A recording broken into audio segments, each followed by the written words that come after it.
what is that, 3? Yeah. So the best thing about 3-0, a chance to go 4-0.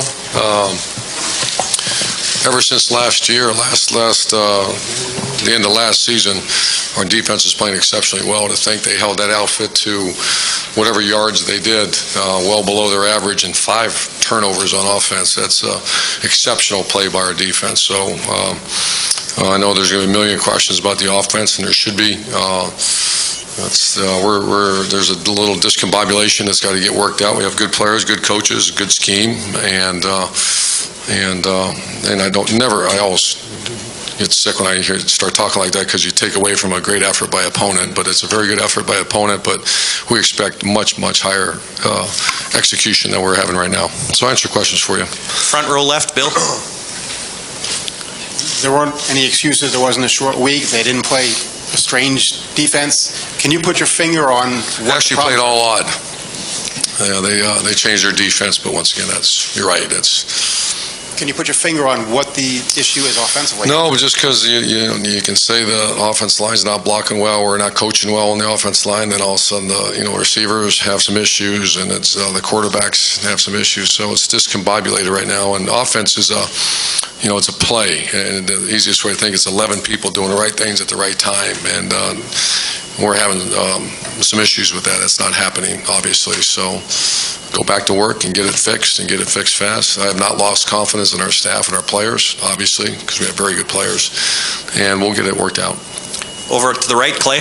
Coach, that pick 6 by Darren Lee, it maybe ends up being the difference in the game. Maybe talk about that. And should you give one guy all the reps now? Everybody's, all the armchair guys will say, oh, it's all diluted.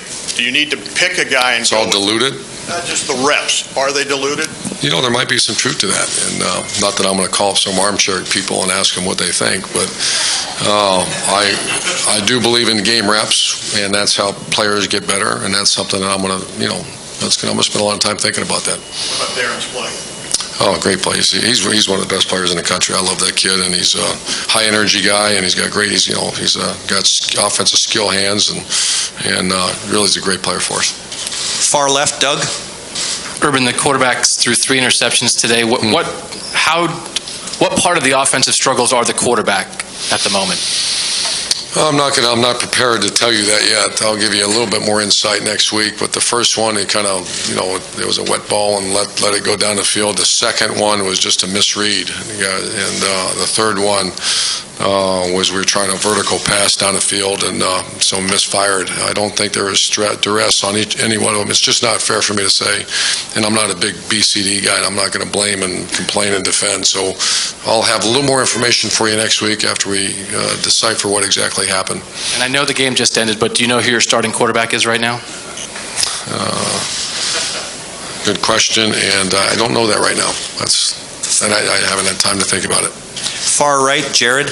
Urban, you've spoken several times the past couple of weeks about the offensive line. Just a thought on when you're dealing with them right now mid-game, are you sensing some frustration from them? Because they know and they understand. Sure. These are veteran kids that have been playing together for a couple of years, second year playing together with the addition of Chase. And there is,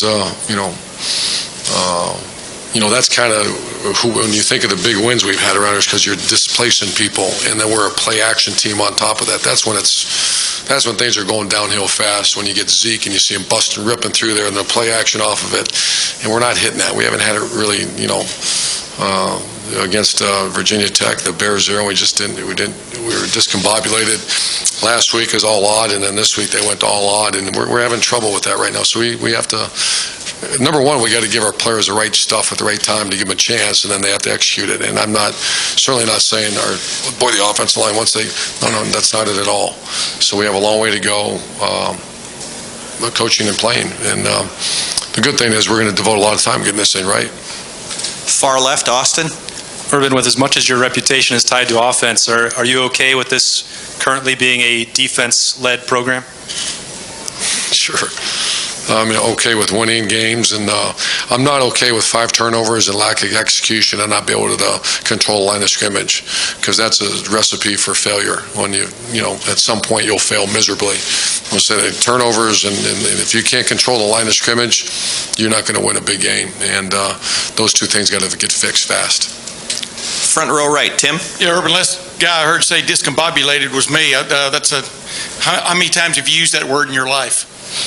Offensively, a couple. It's been a while since we've looked like this, Yeah. so we got to get it fixed and get it. Did I learn that from you? Maybe. Or are you just taking credit? No. I wanted to ask you this, though. There was a time there when JT threw a ball out to Vanette in the left flat and pulled the string on it, looked like, and it looked like you mouthed to JT watching television, throw the ball. I mean, what was going on there? Did you feel some tentativeness from your quarterbacks today? Once again, I don't want to. Those kind of questions, I want to wait until I watch it. I do remember that it kind of died on him on the left flat, wide open, and he's a great player. He's got to shoot that, and I think Nick, is a low catch. Go to catch it and turn around and make a play and go get a first down. So I'll have more. You're not going to have me start pointing fingers. I'm not going to do that. I want to do that, but why did you stick with JT going into the second half? We felt like he gave us the best chance, to move the ball down the field. And two more questions. Far left, Kevin. Coach, how good was your secondary today? Northern Illinois had over 700 passing yards in 2 games. Coach, how's it going? He had over 700 passing yards. I'm sorry, start it again. Okay, how good was your secondary today? They only had 80 yards passing and over 700 in the first 2 games. How crucial was their performance today in giving you guys a victory? Yeah, that's 3 games in a row. I think 2 that we've kept. I didn't know that we kept them under 100 yards, right? And that's unheard of. And once again, we have a lot of. I love this quarterback we played. This coach, I don't know him, but I told him what an outstanding team he has. But our secondary across the boards is as fine as any secondary that I've had. We've had some really good secondaries over the years. And final question, Steve. Yeah, Coach, you guys had a 7-point lead. It was 3rd and goal at the 5, something like that. And Ezekiel Elliott went up the middle, got 2 yards. Looked like there was a lot of confusion on the sideline. Did somebody not know it was 3rd down, or what was the thought on that play called? Maybe, I don't know, throw the ball in the end zone there, perhaps? I'm trying to recall the play. We've done that before. Field goal, Big Ten. Yeah, it was kind of 2-down territory, and I wanted to pound it in there, and we didn't get the necessary yardage. Is that when we kicked the field goal? Yeah. Yeah. Right, the confidence level I have right now is to give it to one of the best running backs in America and come rocking off the line of scrimmage against pressure, and which we've done many, many times over the last few years. So that was the thought behind it.